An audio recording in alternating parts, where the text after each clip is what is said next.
If your favorite news story gets blocked at the voting booth, you're watching a journalist being barred. Picture this: Election Day, a time ripe with stories of hope, change, and sometimes controversy. Now imagine journalists, the eyes and ears of the public, being told, "Sorry, you can't cover this." Sounds absurd, right? But it happens more often than you'd think. Here's why. Sometimes it's about security. Crowded polling places and heated debates can turn into risky business. Authorities argue that limiting media access helps keep the peace. Then there are times when it's about bias. To prevent any sway in public opinion, election officials might restrict access to ensure a fair play. And let's not forget about privacy. With sensitive information floating around, keeping journalists at bay is seen as a way to protect voter confidentiality.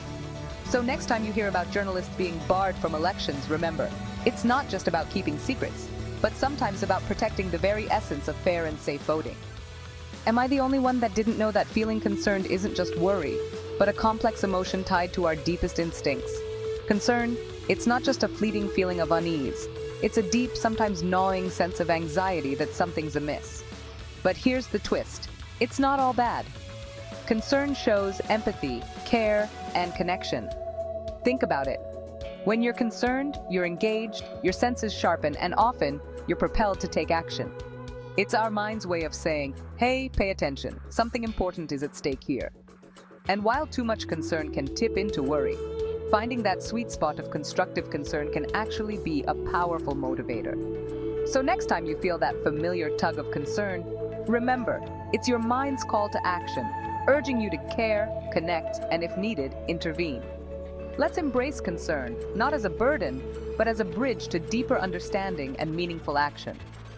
Why do 70% of global audiences flock to Hollywood blockbusters? Let's spill the popcorn. Think about it. Hollywood isn't just a place, it's a phenomenon. From the star-studded streets of Los Angeles to remote corners of the world, Hollywood films have a grip on the global box office. Why, you ask? Well, it's all about storytelling mixed with a dash of dazzle.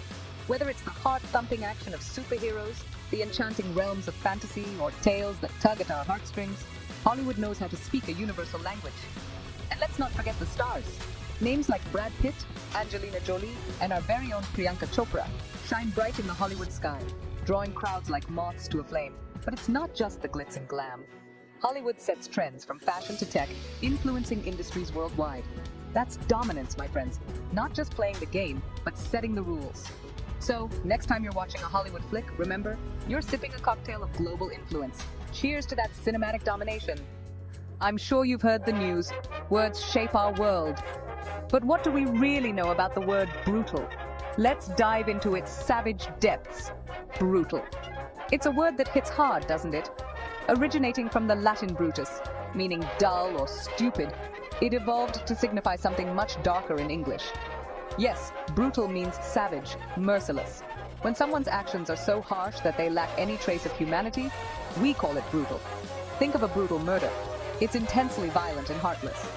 Let's flavor it with a few synonyms to fully grasp its intensity: cruel, heartless, bloodthirsty. Each synonym offers a different shade to the savagery that brutal encompasses. But every coin has two sides, right? The antonym of brutal? Gentle. Imagine the contrast, from the harshest to the softest touch. So next time you hear the word brutal, you'll know exactly the weight it carries and the shadows it casts. Keep that in mind and use it wisely. If you're scratching your head about what slender really implies, stick around to discover its everyday significance. So, slender. It's not just about being thin or slim. In the grand tapestry of English, slender weaves a picture of something gracefully narrow or delicately small. Think of it like this: a slender bridge arching over a vast river, both elegant and minimal. But let's dig a bit deeper into its other shades of meaning. Slender also refers to something limited or slight. Like when we say India has a large population of people of slender means. Here it highlights not just narrowness, but scarcity and meagreness. In contrast, its antonym, considerable, paints a picture of abundance and substantiality. So, while slender might seem less, it's often more about precision and refinement. Remember, words are not just definitions, but stories, compacted into syllables. Next time you hear slender, picture not just size, but the whole narrative it carries.